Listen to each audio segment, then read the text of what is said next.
Welcome.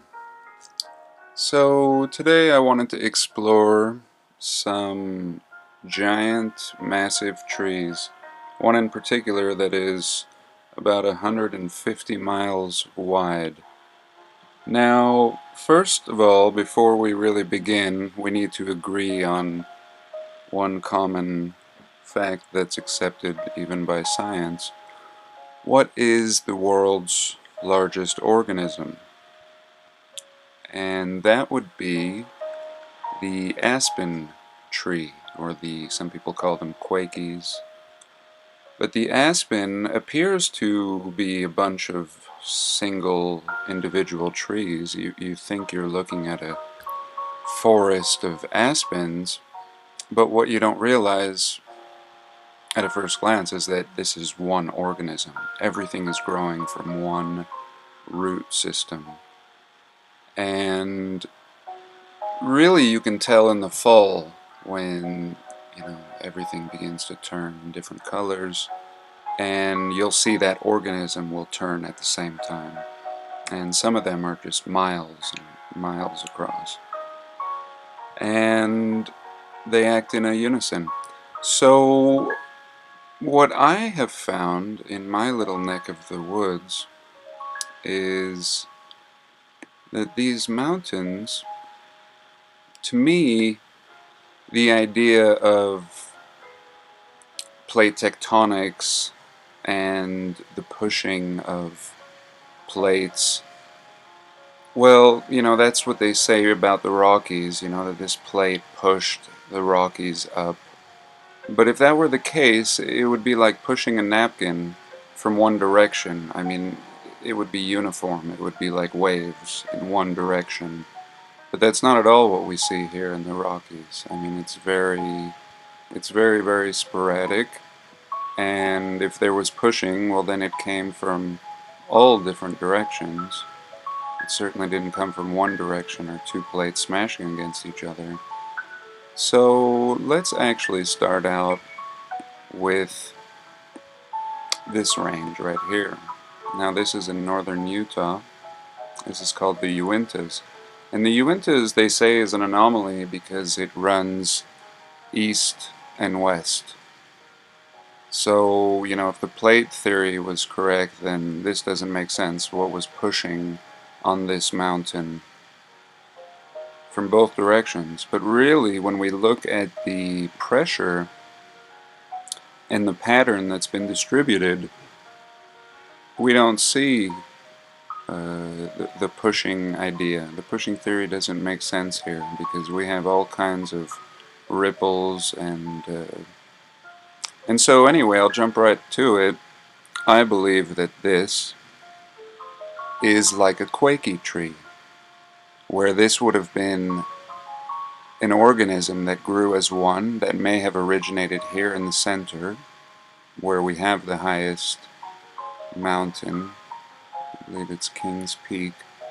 But in any case, it grew outwards, and it spread out like fingers, just like quaky trees do. And they just continue and continue. And I mean, many things in the plant kingdom do this. Even if you plant backyard mint, it will spread and spread, as any of you who have ever planted mint have discovered. And that's how the quaky operates, and that's how I believe this ancient tree operated. Now, the whole idea that they tell us that, nothing grows above the tree line, and that's what we have here with these Uintas, nothing grows above the tree line. Well, I think nothing grows above the tree line because this is essentially the core of the tree. This is the core, and of course, first it was a tree, then it was cut down, mined for its resources in an ancient time, where an enormous feat, of course. And then further, it was mined once it was petrified and hardened as rock. It's been further mined. And this is all quarry. All of this that we're seeing is quarry. This is And it really does, it really looks like it. I don't even think it's a far stretch of the imagination, but when we look carefully, all of this has been quarried, and all these lakes are the result of that. And yeah, this is just the core of the tree, but you can see where an excavator has sat here and burrowed out all around, and it just continues, burrowed out all this. And there was so much. I mean, you know, they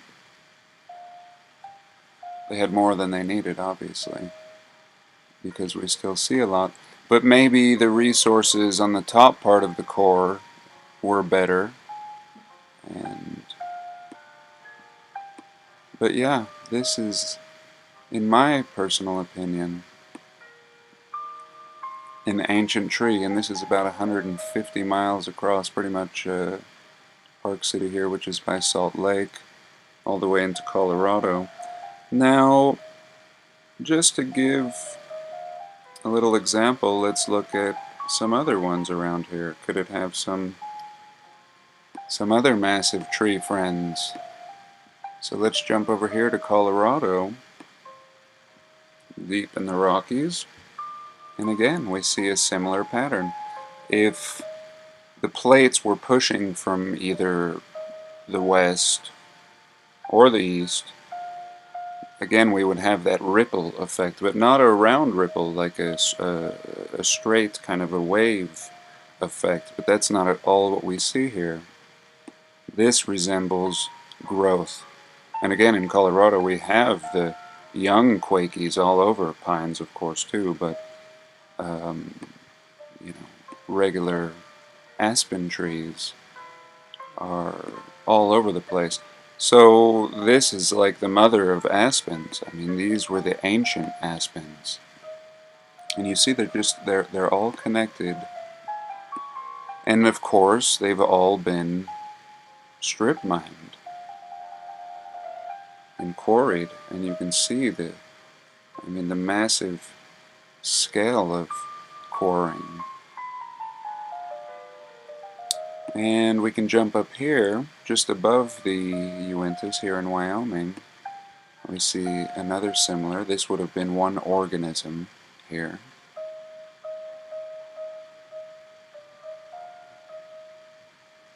And the same thing, it's been quarried all throughout.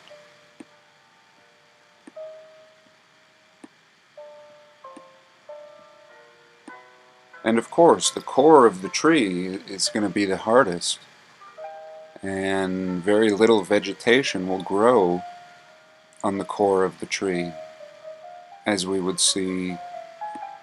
Well, it's counter to the high elevation theory, because you know there are trees that grow in the high elevation. They're sporadic, and they're kind of bonsai, but it's because the soil is so hard.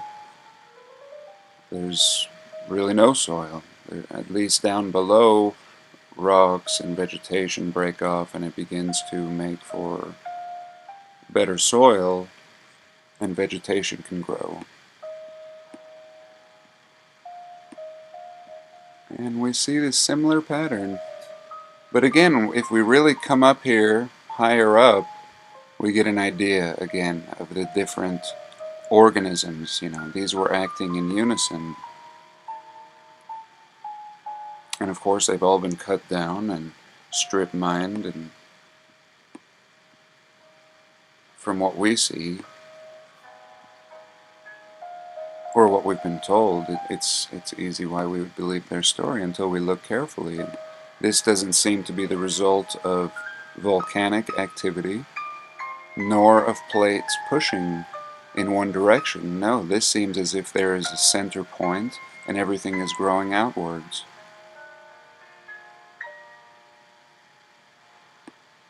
And this one is really interesting.